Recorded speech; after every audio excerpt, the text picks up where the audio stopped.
Local 4 News begins right now with a breaking news alert. And that breaking news is happening right now in Taylor. We have now learned 2 people have died in a house explosion. We want to get right out to Jermont Terry. He's live at the home on Buck Street with more. Jermont?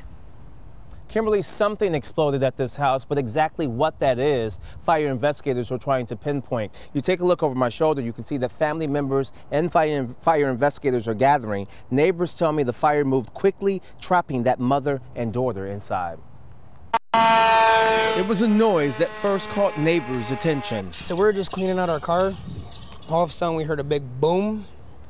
We thought it was coming from that way. But the noise that rattled the neighborhood on Buck just off Telegraph came from inside this house.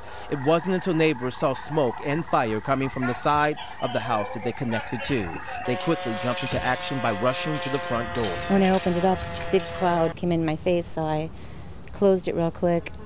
And I ran back. Cell phone video shows the intensity of the smoke and fire. I'm told it was nearly 15 minutes after the explosion, the fire spread. The smoke hit me in the face, but the heat was what prevented me from going in. Neighbors knew an 87-year-old mother and her nearly 60-year-old daughter lived here. And I couldn't believe it because we were all hoping that they were actually at a doctor's appointment or something. By the time fire crews arrived, they found the mother in the side bedroom. But it wasn't until the fire was out that they locate the daughter. I'm told she was burned beyond recognition. It's terrible that we lived here for 55 years. They've lived here 60. Now, fire investigators tell me that they do know that this does not appear to be natural gas related. I'm told that someone in the house was a smoker, but they cannot say at this particular time if anyone was utilizing an oxygen tank. I should say that this is all part of this ongoing investigation. For now, reporting live in Taylor, I'm Jermont Terry, Local 4. Now to Las Vegas and a number of new developments in the investigation as President Trump has arrived there. We have a new video of the shooter's girlfriend, Mary Lou Danley, being wheeled through LAX airport late last night after returning from the Philippines. Police confirm Danley is a person of interest in the case. Meanwhile, President Trump there this evening meeting some of the victims and praising both the medical workers and the police response. Sarah Doloff is in Las Vegas. Sarah? Oh, good evening, Devin and Kimberly. There are signs tonight of a grieving city trying to get back to normal. Las Vegas Boulevard has reopened. Some shows are resuming. Still, dozens remain in critical condition, fighting for their lives. President Trump on the ground in Las Vegas. You showed the world, and the world is watching, and you showed what professionalism is all about. Meeting with first responders, medical workers, and victims of Sunday's massacre. The message that I have is we have a great country, and we are there for you, and they're there for us.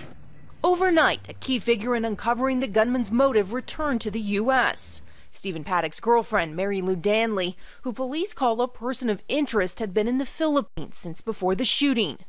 And now a chilling look inside Stephen Paddock's hotel room in photos obtained by the Daily Mail.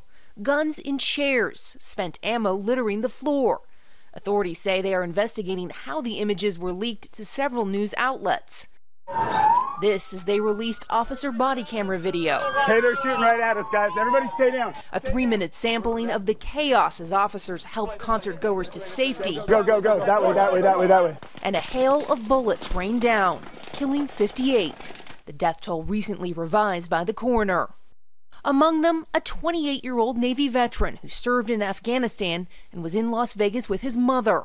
He went to combat and came back without being injured, and he goes to a concert and dies. A 34-year-old beloved mother of 3, a wrestling coach celebrating his wedding anniversary.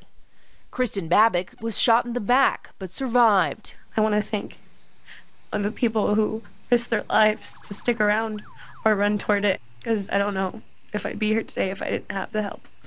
Gratitude for those who risked everything to help strangers amid the deadliest mass shooting in modern U.S. history. And the FBI began their questioning of the shooter's girlfriend earlier today. Her family tells NBC News Paddock surprised her with a plane ticket to the Philippines 2 weeks before the attack, telling her he'd found a good deal. In Las Vegas, Sarah Doloff, Local 4. All right, Sarah, and the outpouring of support for Las Vegas has been coming from across the country, and that includes here in Metro Detroit. Ahead at 5:30, we'll show you how students at Concordia University have come up with a very special way to support the city. Demolition of part of the Junction Street Bridge over I-75 is underway after a semi crashed into it yesterday. Safety inspection has determined 3 beams of the bridge have to be removed and replaced. Southbound I-75 closed, all lanes right now being merged to one exit at Clark Avenue, but they expect they will have the area back open on Friday. Well, let's move to the weather. We had rain move through much of the day on 4 Live Radar. You see just a few wet spots still left out there. Yeah, right just now. Here and there. Some of our crews out in the field actually even saw some lightning today. Let's get over to Ben and see how things are clearing out now, Ben. Yeah, we had such high hopes for this system, Kim and Devin, but this is all that's left, and it looks like a lot of us got nothing out of this. A lot of goose eggs on the 24-hour rainfall totals, especially here on the east side where we were banking on at least about 1/10 of an inch, if not more, showing up. There were a couple spots. Howell picked up 13 100ths and 11 100ths down in Adrian. Technically, we still have a chance of getting wet here until the cold front comes through in about the next 2 to 3 hours, but it looks like it's pretty much done. Temperatures sliding into the 50s by midnight. Skies will be clearing out for us, but not for folks down south. This is a Tropical Depression 16, and this will be a landfalling hurricane for the U.S. by this weekend. We'll track it for you coming up in a few minutes, guys. Okay, Ben. Now to brand new information after a man is shot multiple times at an East Side gas station. Turns out that shooting was all caught on camera. It happened around 1:40 this morning on Gratiot near Gunston. And as you can see in this video, the shooter fired into the car as the victim is trying to leave. Nick Monticelli reports tonight. What the video doesn't show is why this happened in the first place. So there's not much left here at the scene at the corner of Gratiot and Gunston, but you can still see some of the glass left on the street from this shooting after the window was shot out. Most importantly, the 26-year-old victim is in temporary serious condition, and the entire thing, as you now know, was caught on tape. The flashing police lights and evidence markers tell us something bad happened here, but the security video shows us what happened. Watch carefully. At 1:43 this morning, the victim is pulling out of this gas station parking lot to go south on Gratiot.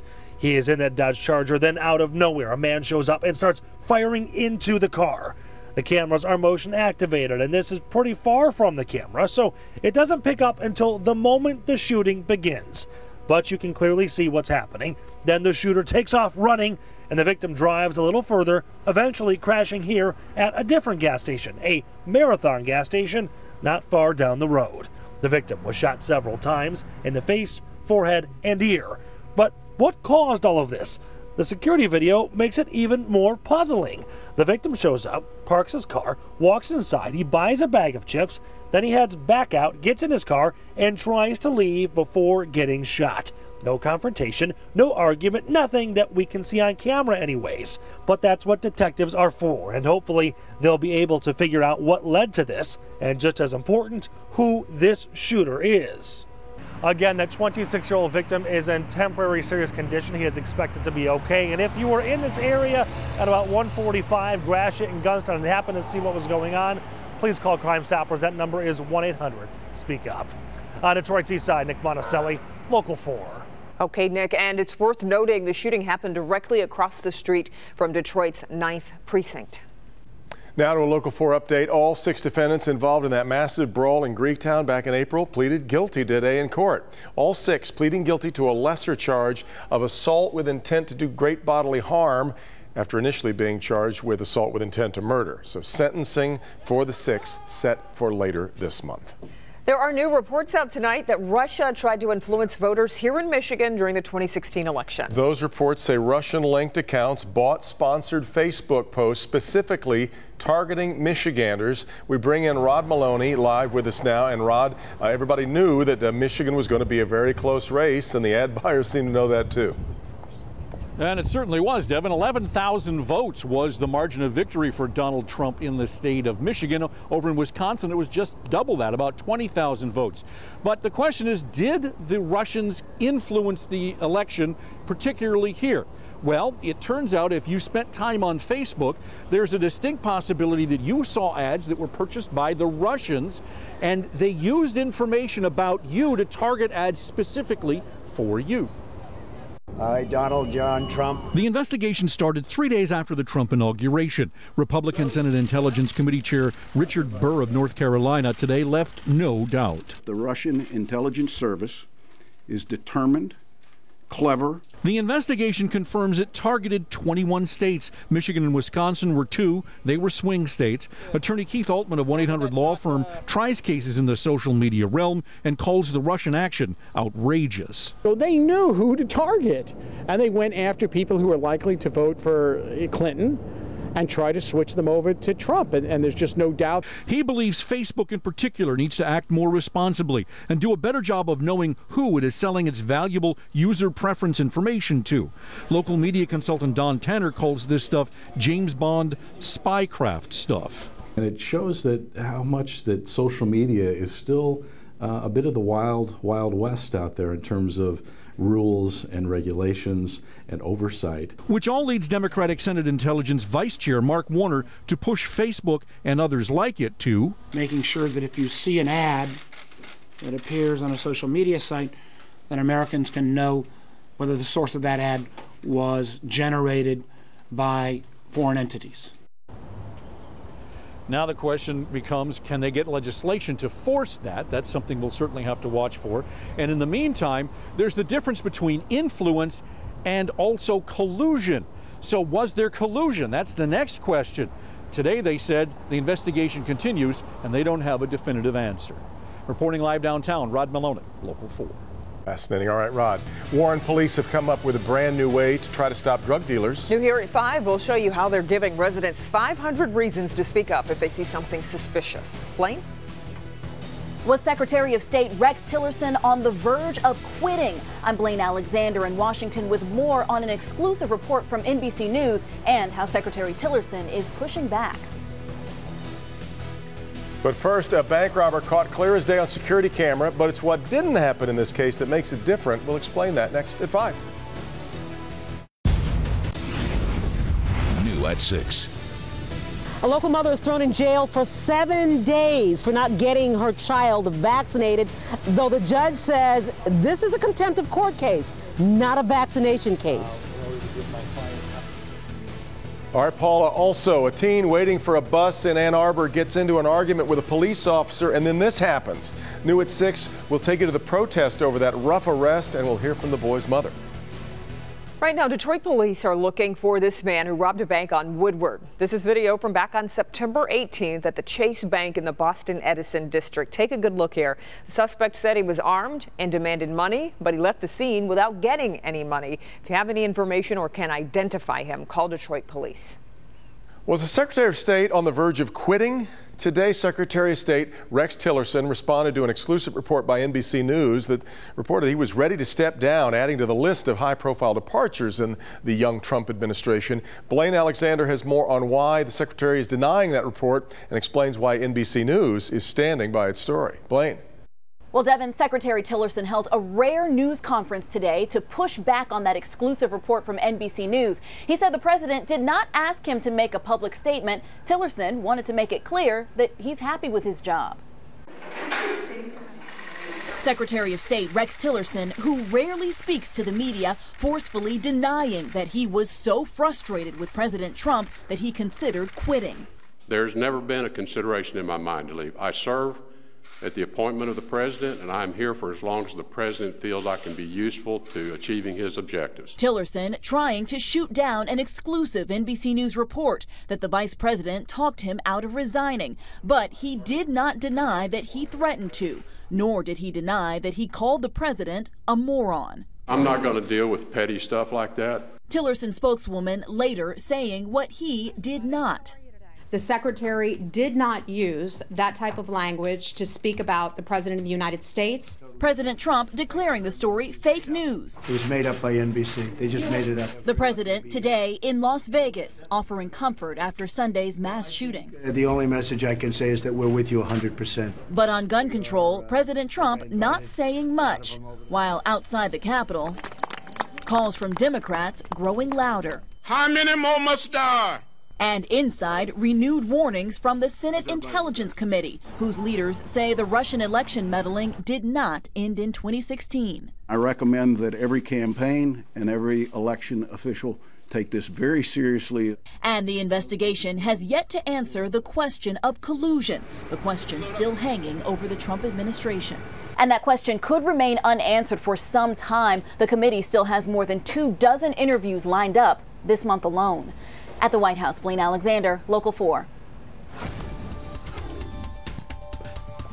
We've had a bit of an overcast day, and it even leaked at moments, as it was promised to us last night by one Ben Bailey. That's right. He nailed the forecast, and things clearing out now, though, even though we could probably still use more rain. Yeah, yes, we got a whopping 1/100th of an inch. Don't spend it all in one place. Exactly. I mean, at least it rained. It's about the best we can say about it. It looked so promising earlier in the day. We saw this line of rain that was lined up back across central parts of the state, and then as it got over us, it just sort of fell apart. We still saw at least a couple showers. There were places, as we told you, that got 1/10 of an inch out of this, but that was pretty much the extent of it.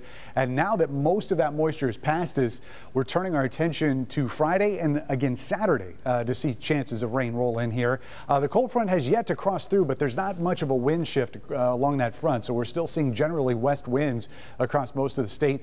The speeds have been gusting up to 30 miles an hour at times, so it's been noticeably breezy this afternoon. Current temperature 78. Despite all the clouds, we did inch up close to 80 degrees. In fact, we're at 79 in Grosse Ile, Monroe also at 79. So we had the rain, we had just enough of the sun peeking through the clouds to give us a little bit of a rainbow. G.R. Alford shot that down in Carlton, so appreciate that shot on Storm Pins. But we are going to be looking to Friday for a better chance of rain and hopefully more rain as far as the amounts go. This cold front will clear us and hang out just to our south before it bubbles back as a warm front once we get into Friday. But tomorrow we're going to be dry. In fact, we'll call it mostly sunny. And then as that warm front moves in Friday, we could be seeing some early showers, but it looks like the better chance is going to be during the daylight hours. A little bit of a break early Saturday, and then sort of the back of this is a cold front is going to swing through as we get through the late afternoon and evening. That still could bring some showers around. Of course, we've got the big football game out in Ann Arbor. Looks like tailgaters may get wet, but hopefully, fingers crossed, we may stay dry for the game. We'll look at that forecast coming up. 51, though, is what we're expecting for a low temperature tonight, so very few of us will actually hit the 50s for lows. South zone, it looks like it's probably going to be down towards the state line and close to Lake Erie that see those numbers. Everybody else in the 40s, including our west zone. This is what you'll wake up to tomorrow. 47 in Flint. Howell, you'll be at 47 and close to 50 there near 275. North zone, a lot of 40s here, too, anywhere between the mid and upper 40s. Is what we'll look at. I think there'll be enough of a wind around to keep the fog out of the forecast tomorrow morning, but with mostly clear skies, we will recover fairly nicely to 73 in the afternoon. Coolest number will be on Friday when we're expecting a lot of clouds and 66. And again, those rain chances will be around Friday and Saturday, so I think we'll probably get a little bit more. Yeah. And in some cases, it's not going to be too hard of an accomplishment to beat what we had today. Yeah, really. Yeah. Okay, Ben, let's check in with Dr. McGeorge. Well, is your child complaining of stomach aches? They may not be suffering from what's going around. Coming up, I'll explain what could really be triggering their pain. All right, Frank, but first, startling testimony as Michigan's top health official faces manslaughter charges in the Flint water crisis. It's next at 5. Testimony continues today in the Flint water crisis. Prosecutors are making their case against State Health Director Nick Lyon, who's charged with manslaughter. Former employee of Michigan's Department of Human Health Services, Corrine Miller, took the stand where she asked if the events of 2014 could have foreshadowed what happened in 2015.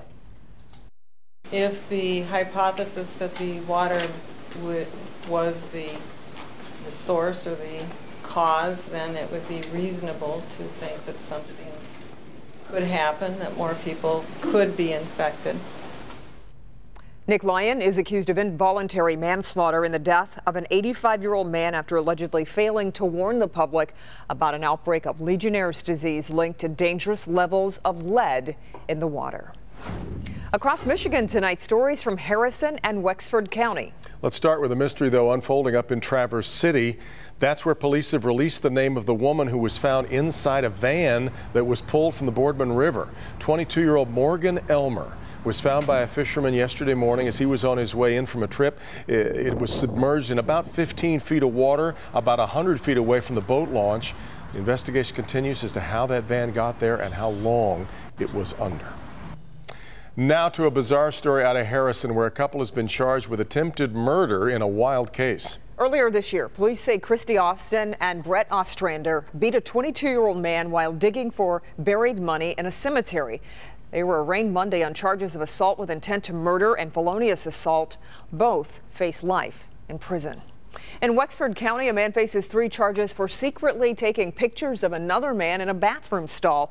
Police say it happened at a rest area along US 131. The victim noticed his picture being taken and immediately called 911. When the suspect left the rest area, the victim followed to make sure troopers could find them. He was arrested and is being charged with an invasion of privacy, reckless driving, and driving on a suspended license. New at 5:30. This new product claims it can help you remove unwanted body hair, that it's pain-free and affordable, but does it really work? A show of support here at Concordia University from the students to other young people now living through the Las Vegas tragedy. Yeah, it could have been any of my friends. Next, we'll hear from one Concordia student. His 3 friends were hit in that shooting. One local city wants to pay you $500 simply for making an effort to clean up your neighborhood. We'll tell you where and what you have to do. It's a new approach to tackling an American epidemic. Police in Warren are giving you 500 reasons to speak up if you spot drug activity.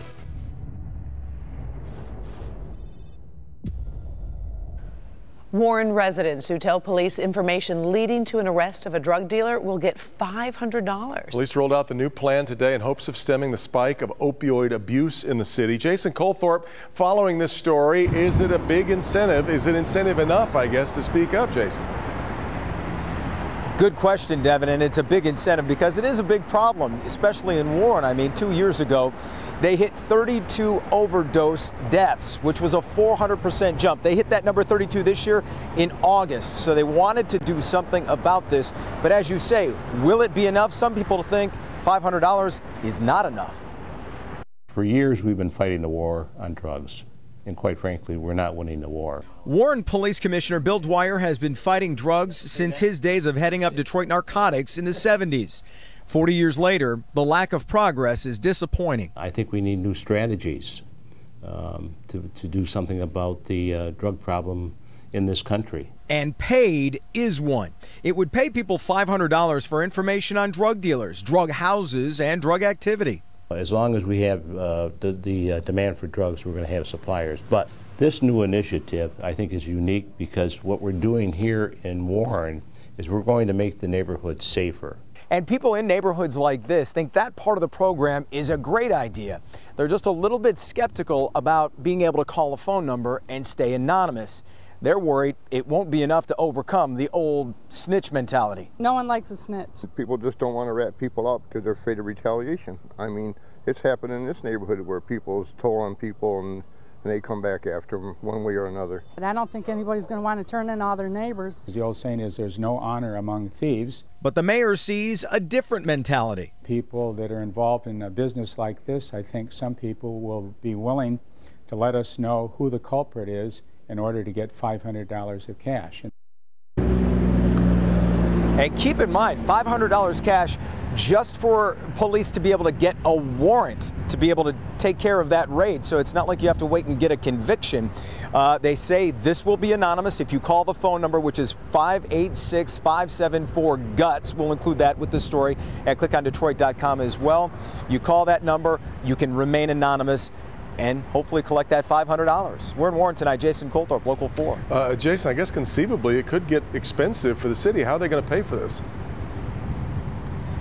They have a forfeitures stash that they've built up over the years, and they're going to use that fund to pay.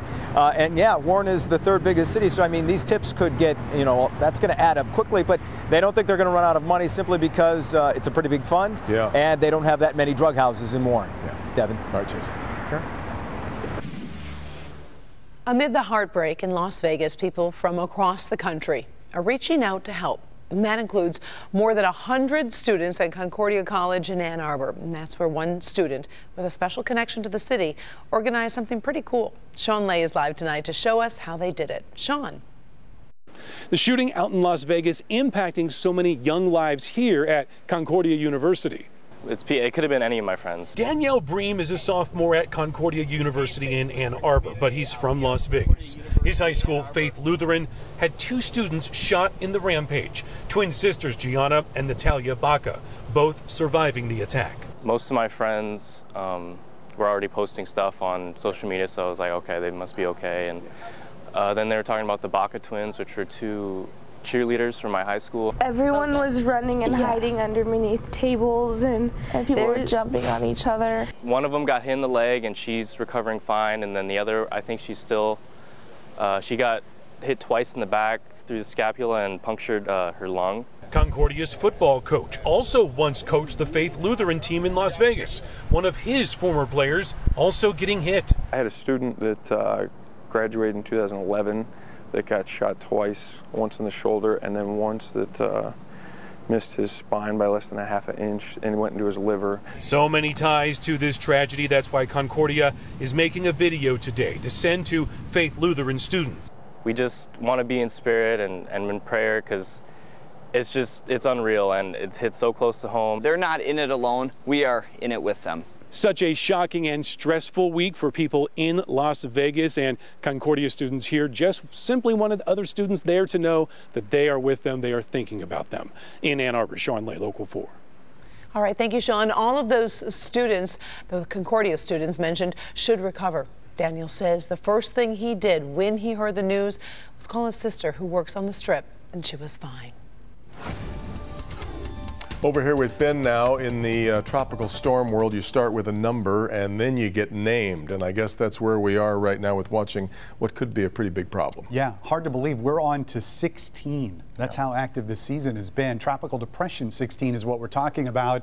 Doesn't look all that organized down there just off the Nicaraguan coast. But you can see the swirl over the last 12 hours. There were quite a bit of thunderstorms around this. Not a real defined eye, but nevertheless, this is a tropical system. Winds not quite to a point, not quite to tropical storm strength when it would get a name. And by the way, Nate will be the name as this storm strengthens. 5 o'clock advisory has 35-mile-per-hour winds. This thing is probably going to sort of brush the Central American coast, probably run over the Yucatan Peninsula sometime on Friday afternoon. But then as it gets in the incredibly warm waters here in the Gulf, this will become a hurricane at a Category 1 and then eventually make landfall possibly in Florida. That's where the official forecast and the European model is.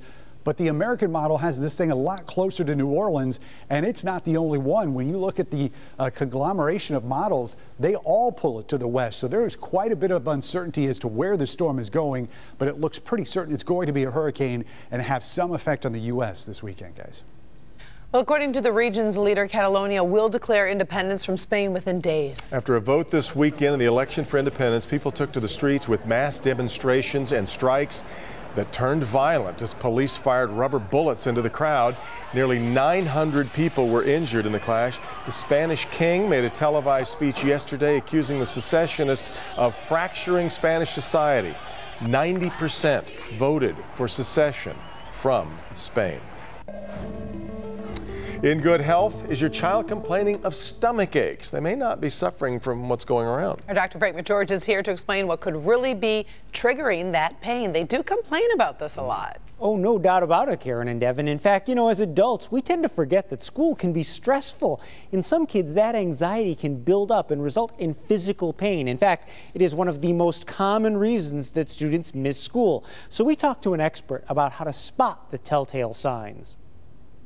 Abdominal discomfort and headaches. Those are the two main ones that you see that are associated with anxiety. Blake Lancaster is a clinical psychologist at Mott Children's Hospital. He says younger children in particular may suffer from school-related stomach aches and headaches. So they're not able to kind of verbally tell you, hey, I'm really anxious about this whole experience. To be clear, kids are not faking it. The pain is real. Sometimes it's a matter of separation anxiety or a specific problem at school. Lancaster says pain related to school anxiety tends to decrease as the day goes on. Usually within the first couple hours, that abdominal pain should start to subside. But if stomach aches persist, it's important to rule out a medical cause. If you're getting abdominal pain that's more sort of persistent throughout the day and even when they get home, then I think it would be time to check with a medical professional. While your first instinct as a parent may be to pull your child out of a class, that can actually make matters worse. Usually what happens is in the short term, it goes away, but when you try and re-enter that same situation, it comes back usually kind of exponentially more intense.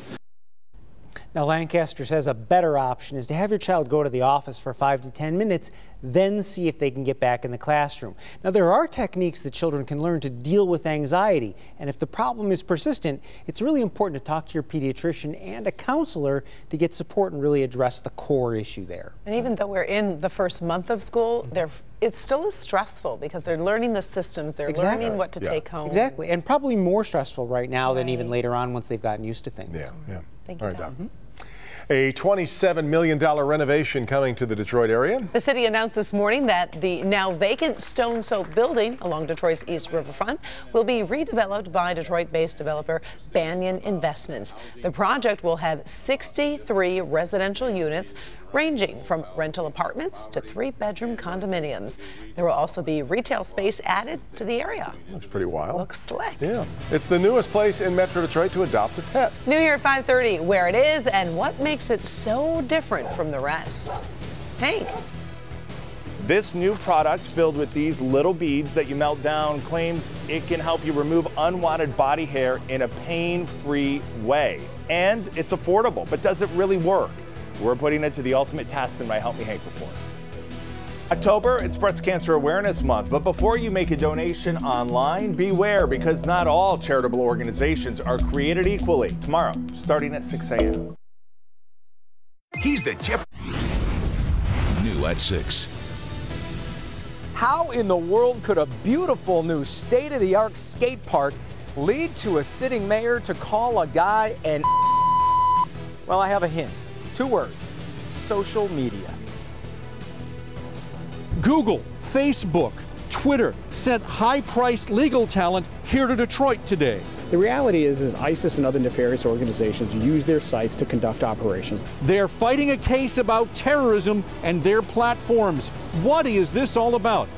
We'll let you know. All right, Rod. Tons of products, of course, are advertised online, but now with social media, it feels like it's a multiplier by about 1,000. I know, it can be confusing what works, what doesn't. One particular product caught the eye of our consumer investigator, Hank Winchester, who decided to put it to the test. And you have yet to try this on yourself until this moment. Until this very moment. Yes. We're talking about Pearl Wax, and yes, we had the photographers and a few interns put it to the test. The unique thing about this product is they claim that it will remove hair off of your body and that it's pain-free. So what we're gonna do is we're gonna apply some here. It only takes a few moments to dry, and then we'll give Devin or Karen the honor of ripping it off as we watch this story. So take a look at what our intern and photographer had to say about it, and then we'll show you the results here in a minute.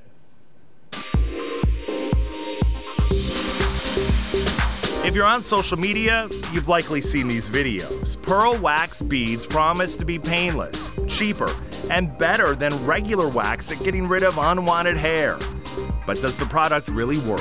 I love watching beauty tutorials, but I'm always curious if it's going to work. Chloe has waxed her eyebrows before, but other than that, she's a novice. So we wanted to know, does the wax work just like it does in the video? Is it worth your time and your money? And is it easy and pain-free? Here we go. It's a little drippy. After she applied a thick strip of wax, a few minutes went by to let it dry. It was time. Ow! Oh my God! 3, 2, 1. Wow. The wax was able to grab all the hairs right at the root. So, does it work? Yes, it does in this case. But is it just like the video? Not exactly. Definitely not what the videos look like, since mine are coming off in little pieces. Is it worth the time? I haven't even finished half of this leg, and it's been like, what, 10 minutes? So, I mean, you gotta carve out a nice hour to finish this. But what about the cost? Well, we purchased this large bag for just under $40. And for one leg, we only used a cup of the beads. This bag will last a few months. Adding the cost of the heater to the mix for about $20, it's still cheaper than going to the salon. All in all, Chloe said she'd use the product again. I would use this, actually. But what about the pain-free party? I think the peeling is the most painful part, where you gotta get the little starter piece. For her, applying the wax and then ripping off the strip, it didn't hurt that bad. But most women have used some type of wax before, so we decided we needed a man's opinion. I've never used wax before because I'm not that hairy of a man. We asked Ben for some help. I do have this little patch of hair on my back that I will volunteer myself for you guys to remove. I can handle some pain. Ah, it's hot. It burns a little. If this is the easy part, you women are crazy. No, Kelly Clarkson! Ben did not think this was as painless as Chloe. I think I've underestimated women and their pain tolerance. And even though Ben liked the end result, he's probably not going to be purchasing this product again in the future. Would I do it again? Probably not. All right, I don't want to call Ben a wimp just yet because we're going to try this. So we've let it dry. It only takes about a minute to dry. We did a nice area here. Right. Yep. So you got your own Steve Carell And he does have, here. you kind of do have hairy arms. Hairy arms All and right, hands. well, and? Sorry. I should have got my nails done today. Sorry, 1, 2, 3. Oh, Oh my God! gosh. Like a lot of work. Yikes. Wait, a couple of points here. Yes, it took the hair off the skin, but I think you were supposed to remove it quickly. You may have taken the skin off the bone. You're not going to have a job in a salon, Miss Drew. Yeah. So, Look at how much hair is on that thing. It did work, but I would suggest that you do it. Yeah. Not very painful if you move quickly. Can you hold your hand up to 3? Are you mad at me for something? No, I just honestly kind of thought it'd be fun to mess with you a little bit. Yeah, but look, you can zoom in there, we can see it. Yeah. I mean, aren't those fashionable forearms? Look at that. Now you're going to have to do the other hand. Yeah. Because it's just going to look weird. Yeah. Weird. Whatever. Anything for the job. Oh, it's smooth. Well, in fact, big kudos to Ben there for doing that for us too, and Chloe for going through with it for us. Right. Okay, Look at so Ben. that one gets Don't worry, Ben. up. We won't do this to you, I promise. Ben, 11 o'clock? I'm just staying right over here. Bailey's next. Let's talk football. No, wrong Ben. We've got a big game this weekend, and we've got at least the threat of rain for part of Saturday. So here's the setup as we get into the weekend. Friday's rain will be north of us by that point. So this is 8 a.m. There will be a cold front that comes through with rain at some point. The question is what time. Right now, there's a considerable difference in the models on the timing of this front, but it does look like we will get wet at some point. Right now, our best guess is that it's probably going to be centered in the afternoon hours heading into the early evening. So showers and some breezy conditions for tailgaters at 5 o'clock. Temperatures coming from 77 to 72 at kickoff, but the winds are going to pick up behind that front. So right now we've got it out of the southwest at 15 to 25. May see some showers to start the game, but it looks like the later we get, the drier things become as we get into the evening hours. 11 p.m. number at 65 degrees, and I hope your team wins. Is that the best I can do? 50 degrees tonight. Sky's mainly clear. Most of us are going to be in the 40s, and over the next 7, it is going to be 70-degree highs primarily, but we're going to stay at or above average until Wednesday of next week when we get pretty close to normal temperatures for this time in October. Here's today's Hanson's weather window as we take a look at the DIA. It looks nice out there. We had some blue skies. Always a beautiful shot, isn't it? It really is. This is one of the places that escaped the rain today, so some of us did get wet, thank goodness. We've got other chances coming. I understand they've taken the waxing unit to the weather office, and they're waiting your for arrival. you. I'm just walk in and cover up. Now.